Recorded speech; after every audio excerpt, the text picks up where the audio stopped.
વ્યસન મુક્તિ અભિયાનમાંથી આવું છું અને આ તો જો કે અમારું ઘર જ કહેવાય, મહાલક્ષ્મીમાં હું રહું છું અને અમારી ઓફિસ અહીં કિરણ ચોક ઉપર છે.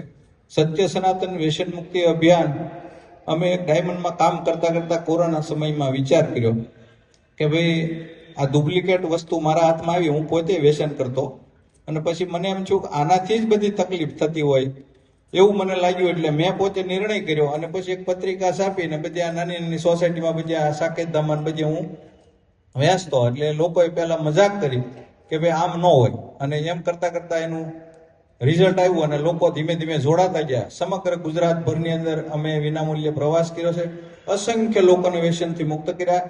હવે અમે 2 વ્યક્તિ છે, મારી સાથે અમારે એક ભાઈ આવ્યા છે અહીંયા, રજનીભાઈ રામોલિયા. ઓફિસ ઉપર અત્યારે તમે કલ્પના નહીં કરો એટલા કેસ, જેમ કે હું ડોક્ટર હોય એમ લોકો કેન્સર વાળા એક દિવસના 3 કેસ આવ્યા કે ભાઈ અમને કેન્સર આવી ગયું છે.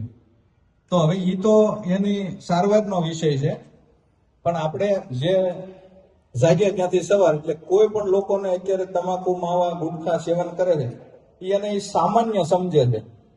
સ્વામીના વિડીયો અમે ખૂબ ચડાવીએ છીએ, બહુ ચડાવી અને બહુ લોકો જોવે છે. તો એનું કામ પણ એને કાંસડો વાળ્યો છે ભક્તિ માર્ગ માટે, પણ હારે વ્યસન મુક્તિનું કામ પૂરા ભારત લેવલે કરી રહ્યા છે. અને એનો વિડીયો ચડે તો તમે એનો, અમારે એક સ્વામી બીજાનો ફોન આવ્યો મને કે તમે એને મહાન વક્તા કેમ કહો છો? મેં કીધું હવે તમે એ વિડીયો જોઈ લે કે એની કોમેન્ટ્સ આવે ને, જે વિડીયો ચડે, સોશિયલ મીડિયા તો જેવું હોય એવું પારદર્શક હોય, એ તમે ચડે એટલે કલાકમાં એનું રિઝલ્ટ આવે. લાખો લોકો, મિલિયનોમાં 10-10, 15-15 લાખ લોકો જોવે, એની વાત સાચી છે.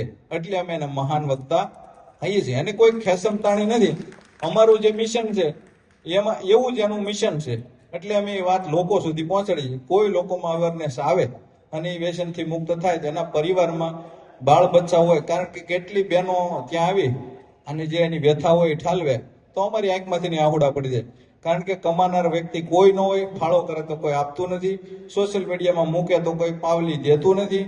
ત્યારે એવી કઠિન પરિસ્થિતિમાંથી લોકો અત્યારે ગુજરી રહ્યા છે. તો તમાકુ માવાને સામાન્ય ન ગણવા.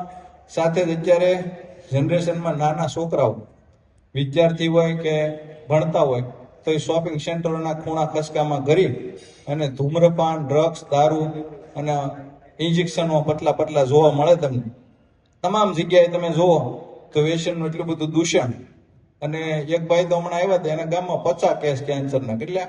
જો કે એને એ કે અમારા ગામના રીંગણા બહુ વગણે, એટલે પેસ્ટિસાઇડનું હોય. સાથે સાથે અત્યારે આપણને ખબર હશે કે આ તમાકુથી કેન્સર થવાનું છે, છતાંય લોકો હોંશે હોંશે ખાય. સફરજન લે તો જોવે વેઢાવાળું નથી ને સ્વામી.